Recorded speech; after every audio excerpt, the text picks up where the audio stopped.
1.5-2 साल पहले जिस विश्वविद्यालय में मैं पढ़ती हूँ, दिल्ली विश्वविद्यालय, वहाँ पे शहीद भगत सिंह कॉलेज में प्रिंसिपल की इतनी हिम्मत होती है कि एक दलित छात्र को कैबिन में बुलाकर जाति सूचक गालियां देते हैं, मारपीट करते हैं। उसी JNU-SU के प्रेसिडेंट धनंजय जब उस मुहिम में, उस लड़ाई में शामिल होते हैं, तो डर कर हालत ये है कि उस कॉलेज में आज सिंबॉलिक रूप से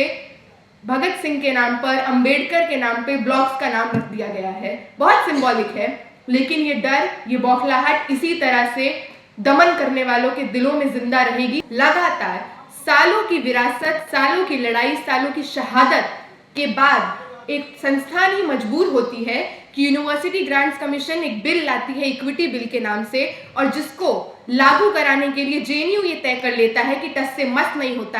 होना है। ऐसे वक्त पे ये कोइंसिडेंस नहीं है कि उस जुझारू यूनियन को आप सस्पेंड करते हैं, रेस्टिकेट करते हैं।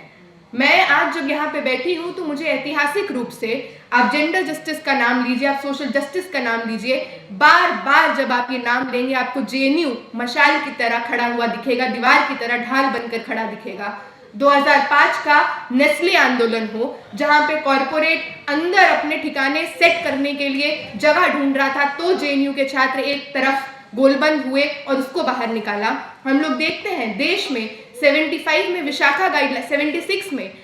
गाइडलाइंस लागू होती है। 75 में gender sensitization committee against sexual harassment का मॉडल देश को देने वाला वो JNU-SU। लगातार वंचितों के, शोषितों के, महिलाओं के, मुसलमानों के, तमाम ऐसे तबके के हक, हकूक, अधिकार की बात करने वाला यूनियन, और वो कैंपस अभी भी नहीं रुकेगा, अभी भी नहीं झुकेगा। देश भर से लोग आएंगे, एकजुटता में खड़े होंगे। पांचों साथी जिनको रस्टिकेट किया गया है, जो इस देश में भाजपा, RSS और उन्हीं के द्वारा जो गद्दी पे विराजमान है, उस वाइस चांसलर की बौखलाहट को दिखाता है। उनको आइसा की तरफ से अनकंडीशनल सॉलिडारिटी और ये आश्वासन कि इस लड़ाई में वो अकेले नहीं है। देश भर के कोने कोने से तमाम लोग जो आज समझते हैं कि शैक्षणिक संस्थानों में जिस तरह से एक तरफा असॉल्ट चल रहा है, चाहे वो नई शिक्षा नीति के माध्यम से हो, VBSA के माध्यम से हो। त्रेता युग में संबुक थे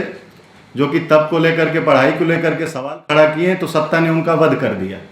आज क्या है कि जो यदि UGC इक्विटी रूल को लेकर के बात कर रहा है, VBSA बिल को लेकर के बात कर रहा है, लाइब्रेरी में छात्रों के, बहुजन वर्ग के छात्रों को पढ़ने को लेकर के बात कर रहा है, तो आज उनका सर धड़ से तो अलग नहीं किया जा रहा है, लेकिन उनका करियर जरूर चौपट किया जा रहा है, उनका रस्टिकेशन जरूर किया जा रहा है। तो ये वही लोग हैं। तीसरा जो मैं कहना चाहूँगा कि नेल्सन मंडेला जी ने कहा था कि यदि किसी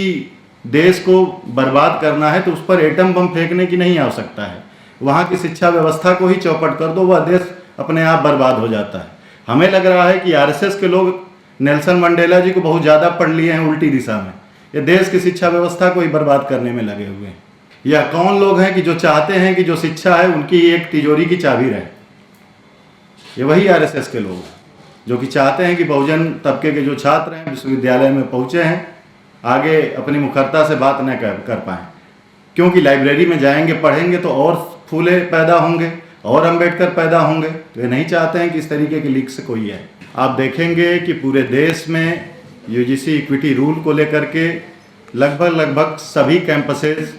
मुखर हैं, सड़कों पर हैं और अपना विरोध दर्ज करा रहे हैं। और आप देखेंगे कि दिल्ली विश्वविद्यालय के साथ साथ जवाहरलाल नेहरू विश्वविद्यालय, जिसमें लगभग 2000 से ऊपर छात्र छात्राएं अपना विरोध दर्ज कराते हैं, ठीक उसी समय में JNU-SU के पदाधिकारियों के ऊपर यह कार्रवाई, जो कि कई महीनों पुराना यह मसला है लाइब्रेरी का, आकर के इनके ऊपर कार्रवाई की जाती है। तो एक साफ तौर पर जो सरकार है